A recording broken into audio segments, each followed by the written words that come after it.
This is Tin Pod Radio. I'm Rick Shea from Famous Faces and Funnies, comic and toy store in Melbourne, Florida.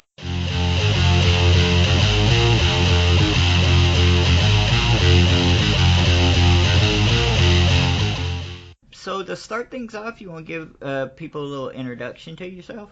Yeah. My name's Josh Bauer. I'm an artist. Some people in the Florida area may know me better as JB Designs or simply JB. I am I guess a painter is the easiest way to call myself. I do acrylic canvas paintings. I also paint on skateboards every now and then. I do superheroes, my own line of fairies, pop culture icons, a little bit of everything. Cool.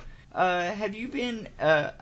It's a weird question, kind of. I know, but people get asked. Have you been an artist all your life? I would say yeah. I remember I doodled all the time when I was a kid. Like my mom always says that when I was younger, she always made sure to have like something to draw or to draw with wherever we went. If we went to a restaurant or somewhere to go do something with some people, the best way to keep me busy was to give me a pen or a pencil and some paper. So as far as I can remember, I have been doing some kind of art. I never realized what I could do until probably actually high school. I did a little bit of because you have to do certain art classes through middle school and elementary and stuff, but they didn't really dive into my creativity, and I didn't really understand what I could do until I got into high school and started doing, I think I took every art class available through high school, and I started realizing that I had a talent for it and a passion for art. Besides high school, are you mainly self-taught, or do you take any more classes in art? I'm pretty much self-taught. I did, the little bit in high school. I didn't go to an art school or anything like that. So everything that I've been able to do up till now is, talent from my dad's side of the family. My dad and his mom were very talented artists. My grandma was an amazing painter and drawer. She used to paint. I actually have one of her old paintings. It was two bunnies in a hat, and the bunnies look super real. So it's talent from that side of the family, and then just watching other people how they do stuff. I'll watch some YouTube tutorials here and there, and then just lots and lots of practice. Cool. You talk about having painters in a family. Is that why you chose more of a painting side for your art?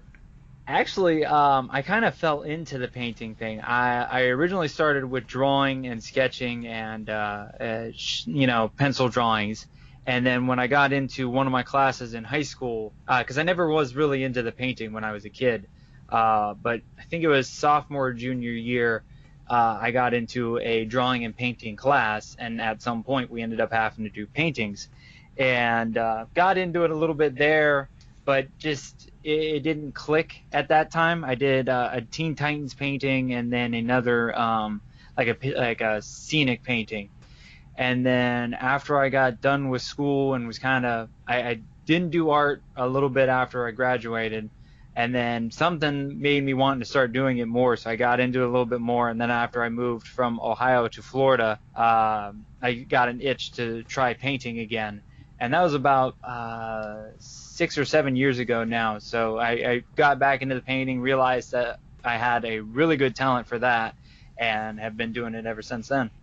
What's your favorite sort of stuff to work on, like subject-wise? I don't know. It's my main thing right now has been the superheroes. I do a lot of superhero stuff. Like I've done Spider-Man, Batman, Harley Quinn, all kinds of different characters. I really love doing those. But I've been wanting to do the last couple years something that's more of my own, and I own 100%. So I've been working on my own line of fairies for the last 2 years, and those have been really fun to draw and paint. I work with different cosplayers, friends of mine, models from all around Florida, and I've actually worked with a couple other people that are like in California or the United Kingdom, and I take pictures of them that I really think would be a great fairy, and redraw their outfits and add wings and make them look like fairies. Oh, cool.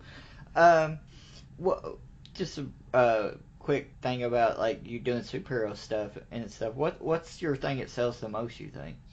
Um, Harley Quinn used to sell a lot. I think I have, because I love painting her so much. I have 4 different prints at the moment of Harley of different variations.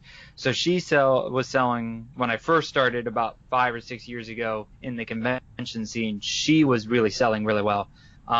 She still sells pretty well now. I've got a good flow of different characters, so I don't know what's like the hot one for me right now. It kind of is like a big mix of everything. And it also depends on the show. I do what I call mini canvases. They're 8 by 10 original paintings, but they're only for $20 each. Those sell like hotcakes when I go to a convention because they're smaller, they're actually originals, and they're affordable for people. So instead of just buying another copy of a print, somebody can get a original painting done by me, but they can also, afford it and fit it into their house. You talk about going to conventions and stuff. Do you do a lot of conventions? I was for a little while. The last 2 years, I kind of slowed down a little bit. Last year, I went back to school for a little while, so I took kind of like a break from the conventions. And then this year, I've kind of been kicking back into it. The Florida conventions have been a little weird the last couple years. It's almost getting oversaturated. So you go to some of these smaller conventions and either there's not a lot of people there or the people that come there don't have a lot of money. And this even happens at some of the big conventions anymore. You get so many of these shows and so many of these people coming out that you run into a lot of people that, oh, I don't have the wall space, I don't have the room, I don't have the money, blah, blah, blah, blah, blah. So I've cut down a lot of the small conventions and been focused more on the bigger ones, and then also trying to just get my presence online growing, and then trying to do like art shows and art events in and around the area. Oh, cool. Do you remember the first convention you did? Yeah, actually, it was Ocala Comic Con. It was actually their first year and my first year. I think I bought a table, and then I ended up, because I do a lot of advertising for when I'm going to places, and I make sure to tag the event I'm going to be in. So they were very appreciative of that, and they've had some cancellations, so they put me in this nice big corner and gave me an extra table and everything as a thank you for what helping them advertise. And that was very cool and very terrifying all at the same time. What was the last convention you went to? Where was the last one? The very last one I did was Infinity Con up in Lake City. It's about 3 hours from me here in Longwood. It was a smaller convention. I had some friends going to it because I'm friends with different artists, cosplayers, all kinds of people that are in through the convention scene. And they were doing it, so I decided I would add it in last minute. And that was one of those shows that it's a great show, and I'm not saying anything about the show. It just did not work well for me. There was a lot of the people that just weren't into buying and weren't, either bought really small stuff or just kept walking around and weren't interested in what I was selling. So the last show didn't go so well for me. What do you think that causes it? Is it the oversaturation and people just don't have as much money to go to every convention and spend a lot? Yeah, I think it really is the oversaturation, because if you look, I swear every weekend has at least 2 conventions, or every other weekend has 1. So every time you're turning around, there's another convention and another convention, and it's too much. People, when I first moved down here, I don't even think there was half of what there is now. And you build up to shows like MegaCon or Tampa. You build up and up and up, and people save up their money. So when everybody gets there, the artist has a bunch of new stuff, and the fans have a lot of money built up, and they didn't spend it at the 3 shows before that or whatever. I've heard it's more just a Florida thing because there's not this many conventions in other areas. My original home, Ohio, there's not that many conventions at all. There's maybe one every 3 to 4 months if you're lucky. Mm-hmm. And they just got a Wizard World up there in the last couple of years, I think. So Florida's a different beast compared to some of these other areas. What's your favorite thing about like being a artist at a convention? Being an artist at a convention, huh? I love seeing my friends. It's I actually get a little bummed out when I don't get to see or don't go to a show for a while, like last year when I was in school, because there you would think when I first got into this like 6 years ago, I was going to MegaCon as a fan for a few years, and you think like all these artists are in competition or against each other, and you wouldn't think that there's friends made, and there is. I mean, it's one giant community, and they all support each other. And I've made so many friends and acquaintances, and people that are so awesome just doing the convention scene. It could be artists, it could be other vendors, cosplayers. There's also people like a group called the Orlando Collector Deviants. They're a family that go to conventions, pretty much every convention that they can get into, and they advertise the show, they advertise the artists and vendors, they talk about stuff, they meet and interview different people, be it the artists or guests that are going to be there. And it's so cool to realize, you kind of sit there and look back after 6 years of doing it and how many friends you've made. And there's even people, and I feel bad sometimes, but there's people that have come up to me either out and about or at shows and go, "Hey Josh, how's it going? How are you?" And I don't remember them, but they know me from either this or this or this, and it's cool to have people follow and support you that you don't even realize that are following and supporting you. Yeah. What's your least favorite thing about conventions? I don't know. That's a tricky question. I don't know. Sometimes there's certain fans, and this may get me some heat, but that's how I roll. There's certain fans and certain types of fans that just grind your gears when you're at a show. Some of them are cosplayers. And for people that may be listening and don't know what a cosplayer is, it's a person that dresses up like a superhero, or their favorite comic book character, movie character, whatever it be, or they can just dress up in a silly outfit and they're cosplaying. The range varies there. But there's some cosplayers that are super into their cosplay, their character. The most infamous one right now are some of these Deadpool cosplayers. They get so into the character and act so much like the character that they cause trouble, and they may not know it or not, but they'll go and a bunch of Deadpool cosplayers will make a conga line or a big dancing group, which is fun and all for the guests and for other people watching. But if you're a vendor or an artist, they may be standing in front of your booth and killing your chance to make money or meet people. If they're standing and crowding all in front of your booth, you're not selling at that moment. Yeah. So yeah, that the certain people are probably my least favorite. When it comes to your artwork and stuff, what do you think's the biggest misconception people have about maybe your artwork or artwork in general for people that are selling at conventions? For my artwork personally, a lot of people don't understand what I do. They come up and now most of the time I work a little bit different than some of the artists. There's different areas you can go into as an artist. You can get artist alley, which is usually an 8 to 6 foot table. You get a little bit of space to display and a little bit of stuff around you, but you're very limited on what you can show off. I usually get vendor booths, which are around 10 by 10 foot booths, and I bring everything I can fit into my car to show off.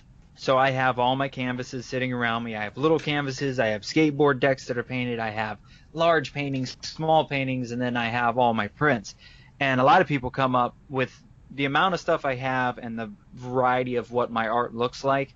They either think they never understand that I'm the artist. A lot of the times they look at my wife and think she's the artist, because I'm also a person that's very out there when I'm at my booth. I'll yell at people if they comment. They go, "Oh, that's a really nice painting," and then keep walking. I'll say, yell at them to come back. And most of the time, artists aren't that outgoing. So a lot of times people don't think I'm the artist, or they think I'm selling several different people's artwork or things of that nature. So that's what's one of the things with my artwork. With artwork in general, a lot of people don't understand how long this takes. Even if it's because there's a lot more of the digital artists now, where they're working and creating their artwork on a computer instead of creating it on a canvas or paper. So you don't have that, like that original canvas like I have. Their original work is in the computer, but it still takes a very long time, and people do not understand that when you have an art piece on the table and it's for X amount of dollars, and they're like, oh geez, that's just so much money. You don't understand. These people don't understand how much you pour into one piece of artwork. It could take a day, it could take weeks, it could take months. I've had my longest piece took 6 months because I worked on it for 3 months, had such problems with it, I hit it, and then it took another couple months to finally finish it. And people just don't understand that and just see the price tag and go, that's ridiculous, and walk away. Do you do commission artwork? So I'm very funny with my commission work. I was taking commissions for a while, and then I got a little backed up. I'm one of those people, and every artist is a little different. I like working on what I want whenever I want, and if I don't have the good feeling for it or the idea for it, I can't make it. I don't force myself. It'll come out like crap. So right now, I currently not taking any commissions because I'm a little behind. And also there's a lot of other stuff I want to do. So when I do take commissions, I tell people, I'm like, okay, you can put the deposit down. We can, I will put it on the to-do list, but you may not get it for 6 months. I just finished a Dr. Strange piece 2 weeks ago that's been sitting on the shelf since December. Just because I did not have that feeling for it or that idea for it, that passion basically. Until about 3 weeks ago, and then I finally got the drawing done and then knocked out the painting in a weekend. I'm one of those people that once you start forcing it and go, okay, you have to create this, it blocks my head and messes me all up that I can't create anything. Yeah, when you talked about doing your own stuff with like your fairy characters, are you looking to make those into story characters or like a comic, or are you looking just to do the single pieces for them? Just the single pieces. I'm not really a comic book artist. I've never been interested in doing that. The only thing I would be interested in doing of anything comics, which has always been my favorite part of comics, is the comic cover. I have more comics just because of the cover art than the actual story on the inside. So when it comes to the fairies, I like to have a little bit of a story to them, but it's more just standalone pieces. And then I actually have like 3 series going on with them. There's the first one that I started was I would take a fairy and it would be a single color fairy. So if it's the color purple, I would do different shades of purple, all that would make up the entire fairy, her wings, the outfit, everything. And then I did a black and white series where everything was black and white except for one color. So their wings would be, like if it was a green fairy, her wings would be green, and then I would toss in some green throughout the piece here and there, but it's mostly black and white. And then the next group I did was performer fairies. So I've done like a clown fairy and a Hooper fairy. So yeah, mostly it's just kind of standalone pieces. If I get enough together, one day I would like to do like some kind of book where you have the images and maybe a little story to them. But I think that's as far as I would go. I know like artists like you talk about people coming out to your convention wondering if you did artwork. One of the things I like to do on this podcast is I like to ask like a series of questions that most artists don't like to be asked. Okay. Okay. And one of them is, and get your reaction to it. And the first one is one you talked about before, is like, did you really do this? That's my favorite question of all time, and I usually mess with people when they ask me that question. Let's see, I think I've told a couple of people that I've stolen it, or that I just wandered up to this booth and started selling stuff. I really like to mess with people when I can, because it usually breaks the ice with people. So if I get a little bit of a weird question like that, or that one directly, I tend to mess with the people just to entertain myself, and then break the ice and hopefully get them to look through the stuff and everything. If they catch me at bad times, it's the show's not going well, or just I'm not in the mood for it. I've had told people that I think I've told a couple of people, no, it's not my work. And then they just kind of look at me and they walk away. I'm like, cool, I don't have to talk to you now. Another question that artists have told me they get a lot is like, can I have this for free? Another great one. I've had people straight up walk up to me at shows, and that's usually like that shows me it's time to leave for the day. But I've had people like walk up and they go, "What's for free?" And I'm like, "My card." They're like, and they'll grab like 3 of them. And I had one lady one time, she asked me that question, and then she because I have 2 different size cards, and I have a bigger one that's like a postcard, and she grabbed 2 of them. She goes, "Can you sign these?" And I go, "Sure." And I put my signature on them, and she left. I'm like, okay, there it is. Yeah, I always hate that question, because it's like, do you walk into McDonald's and go, "Hey, what's for free?" Because they won't tell you to get out, but most of the time all you can get is ketchup and some straws. But it's just a very, to me, that's the ultimate sign of disrespect to what any other booth you would walk to, be it the Funko Pop people, toy vendors, clothing vendors. I mean, why would you go, "Oh, what's for free?" I would never do that on. It drives me nuts every time. Another phrase that likes to be thrown around by people, and on the surface it's not a bad word to use with artists, but it's how people use it, and that's when they use the word hobby. Hobby. Hobby does not bother me, because a lot of people will ask me, I get the question more of, is this your full-time job? And it is not for me. I work a full-time job Monday through Friday, 7:30 to 4:30, and then I come home and work at night for 3 to 4 hours on whatever this is that I do with the artwork. I mean, for some people, you could view it as, technically it is a hobby. I make a little bit of money here and there, but the way the shows go, and I don't sell a lot of stuff online for whatever reason, it would be viewed more as a hobby. I view it a little bit more as a second job at some points, because of the amount of time I put into it. Yeah.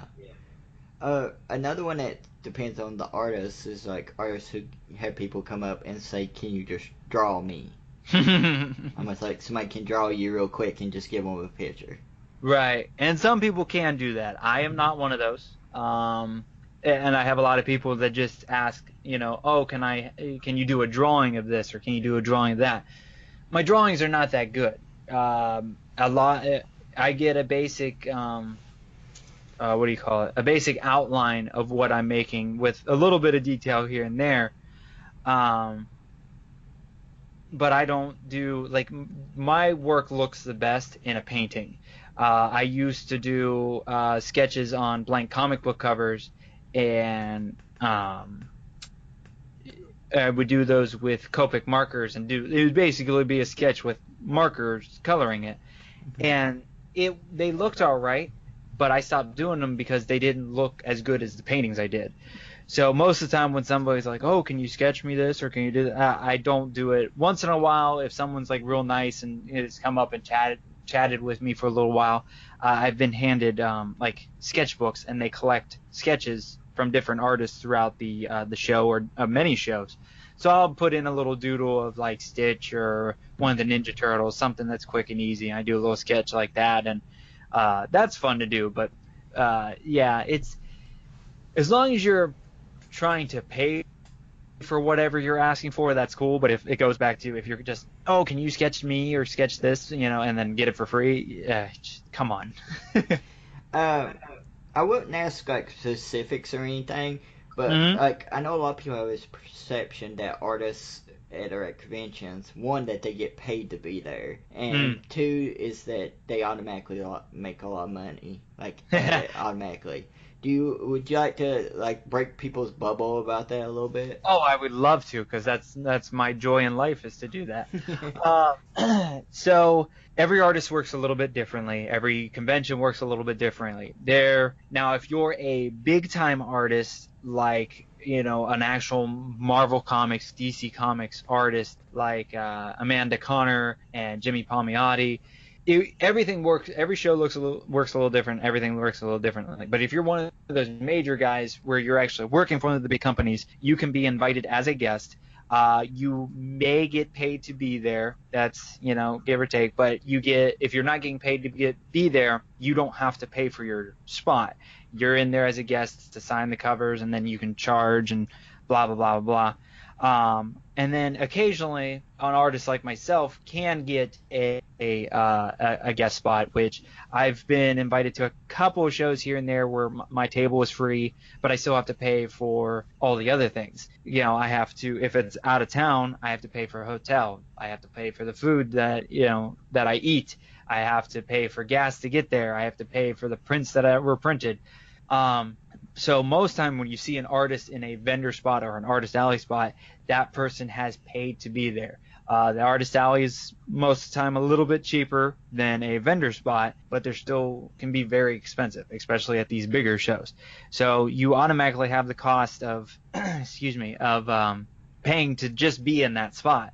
Then you have to, like I said, pay if you're staying in the area. If it's an out-of-town convention, you got the hotel, you got food, you got gas, you got who else knows what would come up, and then you have to pay for your prints to be there. So, you know, I'm heading to Atlanta Comic-Con in Atlanta here in July, and I have to break even. I have to make, and this is just roundabout throwing a number out there, I have to make $1,500 just to break even for what all I am putting in. And I don't even think that's counting doing a new order of prints to make sure I have enough prints to sell at the show.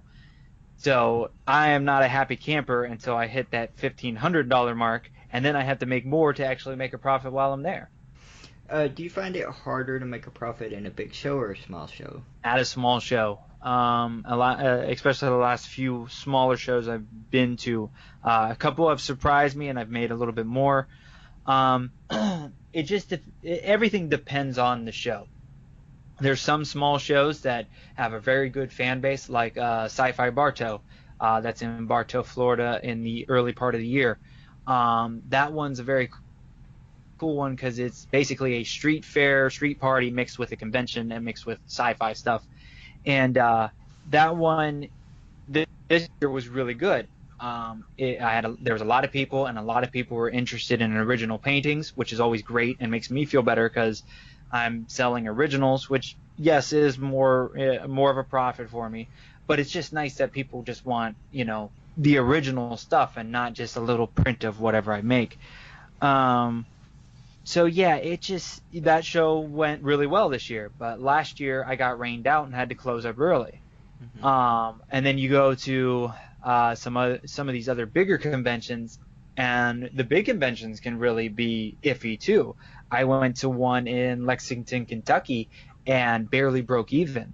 And there was a ton of people there, but none of those people wanted to buy stuff from the artists and vendors because there were so many celebrity guests there that they just flocked to the celebrity guests, mm-hmm. and we barely saw anybody. What trends do you think you've seen in conventions of late when it comes to artists? That's a good question. Trends always seem to follow, at least one trend is a lot of them seem to follow whatever movie is coming out at that time. And fans think that every artist is going to do exactly what has been out at that current time. Like I did a show right around when Black Panther was coming out and then came out, and people are like, "Oh, do you have a Black Panther print?" I go, "No." They're like, "Oh, well, why not? The movie was great." Blah, blah, blah, blah. I'm like, I haven't had an idea for a Black Panther painting. You know, I can't create something if I haven't had an idea for it. But there are those artists that are, paying attention to the big trends, like what's very popular. Oh, Deadpool 2 is coming out next month. I got to have a new Deadpool print. Or the Infinity Wars is out this weekend as we're recording this. Got to get a Thanos print out. I got to get this out. I got to get that. And that's like a lot of people are always interested to what I do, because there's times where I do follow a trend. Like I'll probably go and see Infinity War this weekend and get inspired to do a painting from that. But I'm not doing it just because Infinity War's out. I'm doing it because the movie was amazing or whatever it was, and this one scene caught my eye and a painting popped up into my head. So is it hard to resist doing that though? Like hard to resist not just following the trends? For me, it's not, because my mind is always in a different place than everybody else's. So I kind of just do whatever I'm in the mood for. And I tend to ignore the trends. But it is annoying when a fan comes up and thinks that they can tell you what you should create. I had a lot of that at the last couple of conventions. Is like, oh, do you have this or this? No. Oh, you should really do that. You would sell a lot. Or they'll ask for this obscene character, and not obscene, obscure character that is relatively known, but like this is the only person in like 6 years that has asked me if I've had this character, and they'll go, oh, you should really do that character because it'll sell a lot. And it's like, you're the only guy that has asked for this character. When you go to conventions outside of your own stuff, what's your favorite thing to do? Like outside of my own area, or? Yeah, like your favorite thing about conventions outside your own work. Oh, okay, gotcha.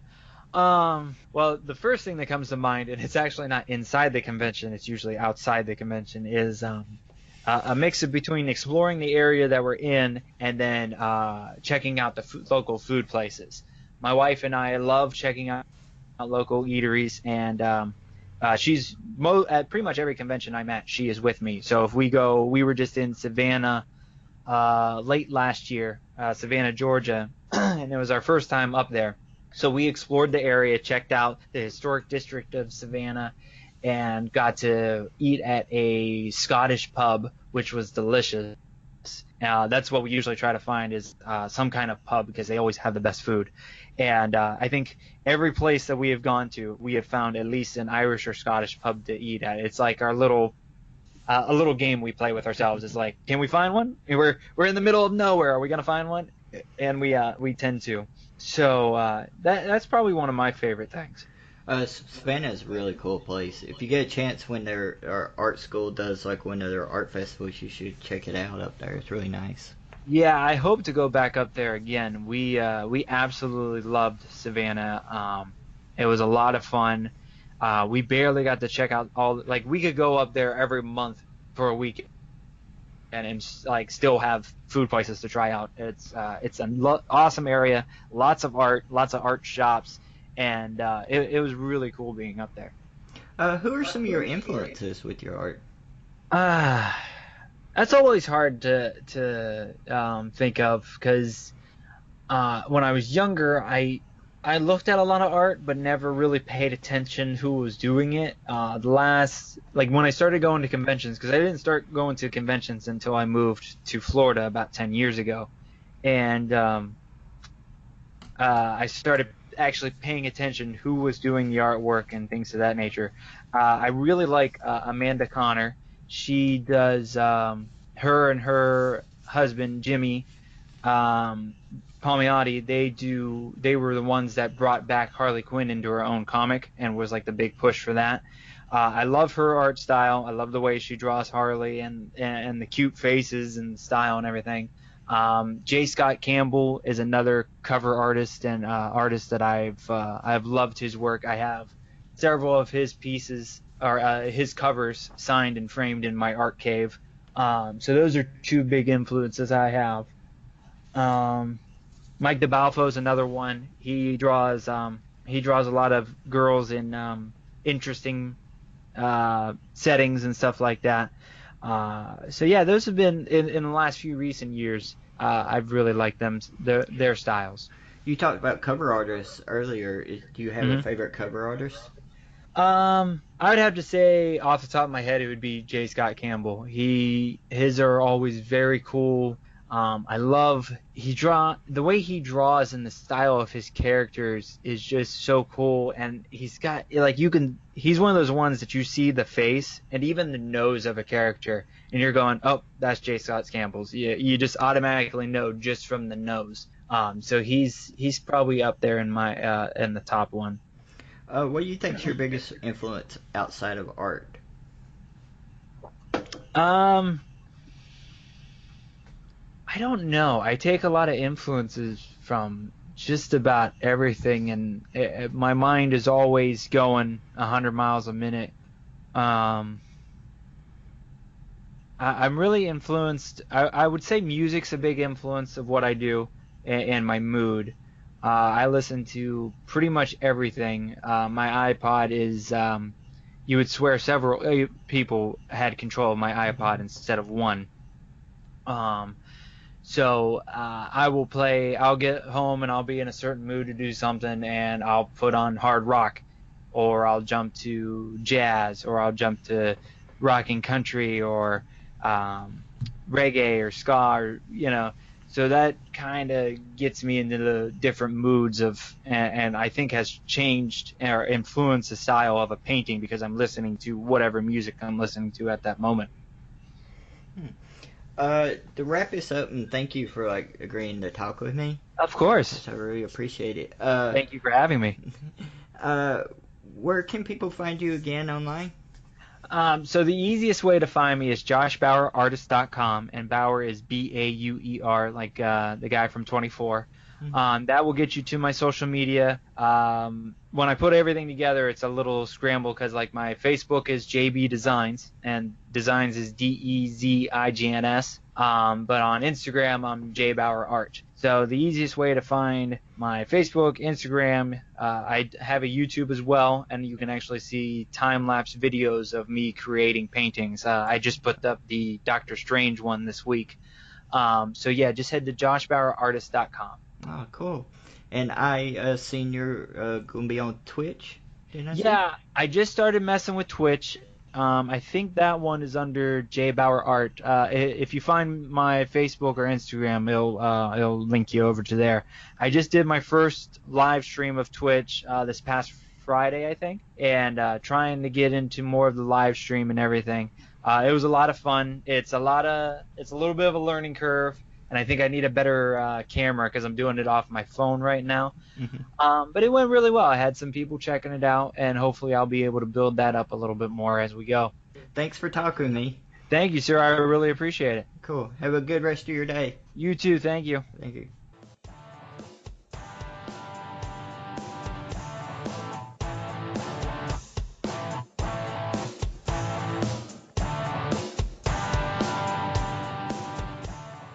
Are you a fan of the classic Valiant comics? Do you miss Magnus meeting up with Fry? Do you remember when Solar was doing adult things with EXO? Well, okay, no, that didn't happen. But you just never know what could have happened in the Valiant book in those days. From issue to issue, it was the best comics company going. So, if you've ever dreamed in Barry Windsor Smith pencils, you might just want to check this out. I Wish I Was Brave on Tin Pod Radio.